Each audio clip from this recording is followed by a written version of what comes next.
আসসালামু আলাইকুম। এই প্রবাসে থাকার পর আজকে দেখাবো কিভাবে চিংড়ি মাছ দিয়ে ঘন্ট রান্না করা হয়। গ্যার গ্যার হয় সে আর গ্যার গ্যার। ঘন্ট রান্না করবো আজকে।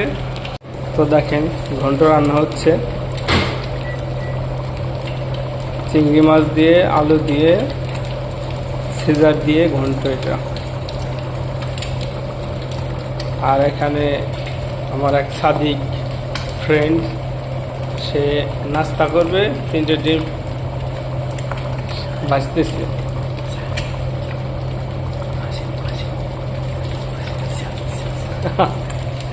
আর ভাও খাবো মাছের স্যুপ, জিরা স্যুপ, ইতিলাম সই, খুব টেস্টি, আমোদ ছুঁয়ে টাইপ।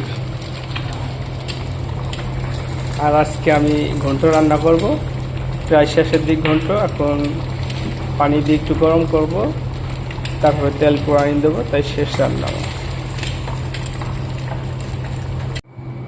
এখন আমার ঘন্ট রান্না শেষ, একটু পরেই ভাত খাবো।